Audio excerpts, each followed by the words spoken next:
Allez, très rapidement, avec toi, Manu, on apprend que Prigojine, le patron de Wagner et son adjoint seraient morts dans un crash d'avion.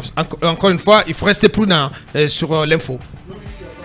Confirmation officielle, en tout cas venant des autorités russes. Ouais.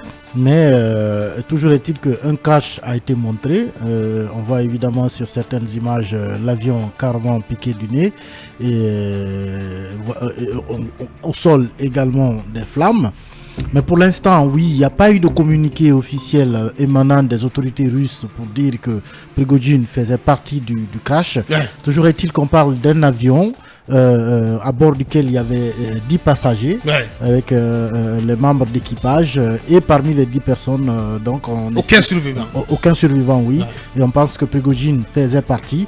Pour l'instant, il faut attendre qu'il y ait en tout cas des tests ADN sont annoncés, ouais, sur les corps pour pouvoir avoir la confirmation réelle que c'est effectivement Prigojine.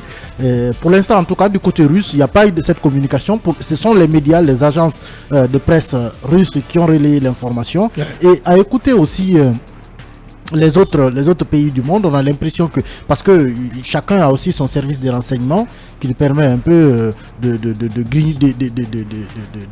brouter quelques informations à gauche et à droite. Ouais. À écouter certains pays, les États-Unis, la France, la Grande-Bretagne, on peut bien se faire à l'idée, ouais, que effectivement le crash qui s'est produit, Prigojine en faisait partie. Ouais. Peut-être que les gens sont pour, ouais, l'instant prudents pour ça, c'est sûr que l'avion a été tout simplement abattu. Oui, oui, il y a le porte-parole même du gouvernement français qui a parler de doutes raisonnables. Ouais. Il y a des raisons de douter selon lui. Ouais. Et aux États-Unis, le département d'État américain soupçonne qu'il y ait eu soit une action terroriste ou en tout cas l'avion a été abattu. Ouais. En tout cas, il y a des doutes qui persistent, mais à écouter, on a l'impression que les différents services de renseignement au moins sont unanimes sur une chose, même s'il n'y a pas encore confirmation. Ouais. Les gens sont unanimes sur une chose, qu'il y a de fortes probabilités, une forte possibilité, ouais, que Prigojine fasse bien partie des victimes de ce crash. Bien, cabinet, très rapidement. Et s'il n'y a pas encore eu de communiqué officiel du gouvernement russe, l'agence de l'aviation russe a par contre confirmé que Prigojine et son chef d'opération étaient effectivement sur la liste des 11 personnes qui ont donc connu ce crash. Ouais. Donc ça ne fait aucun doute qu'ils soient présents dans ce ça crash. Ne fait aucun doute, cabinet. Aucun doute, oui, mais je vous dis,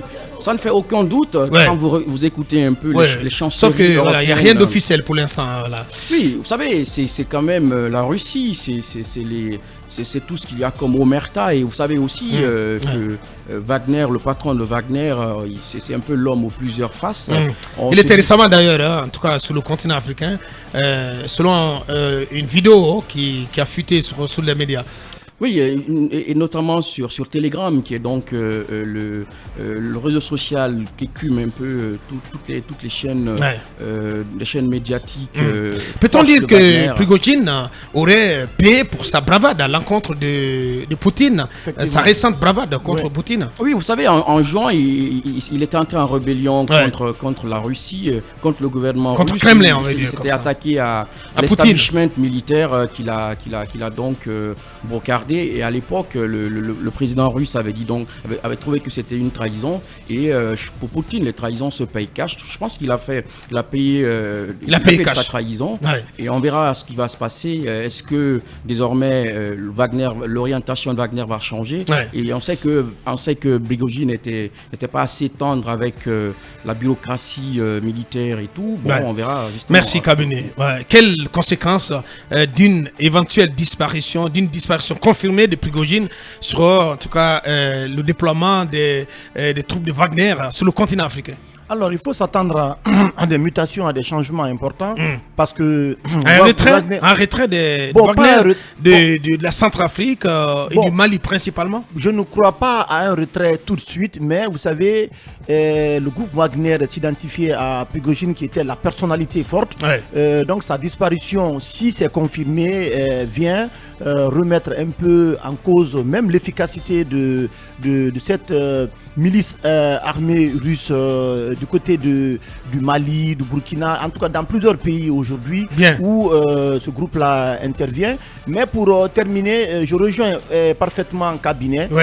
Prigojine a payé. Il a payé cash l'offensive qu'il a lancée contre la défiance vis-à-vis de Poutine. Il était à quelques portes de Moscou. J'emprunte le mot de doyen Jean qui dit que Poutine est un tueur froid et il n'a pas supporté l'humiliation qui lui a été infligée parce que les médias occidentaux se sont emparés de tout cela et on a vu ça mis un peu en branle la fébrilité de l'armée russe. Merci. Oui, Talibé, en 30 secondes. Je ne pense pas que la disparition de Prigojine compromette la présence ou l'action de Wagner en Afrique, parce que quoi qu'il en soit, Wagner était une sorte d'appendice, bras séculier, d'appendice à l'armée russe. À l'armée russe, donc Kremlin va reprendre le contrôle sur Wagner. Oui, mais justement, oui, bien entendu. C'est déjà fait. Oui. Wagner, en tout cas, voit avant la mort de Prigojine. Wagner. Attention, Prigojine s'était retiré vers le Bélarus avec certains hommes, mais l'opération militaire dans laquelle, par exemple, Wagner était du côté de l'Ukraine, les hommes qui y étaient déployés, les armes qu'ils avaient, ont été mis au service de l'armée russe. C'était déjà récupéré.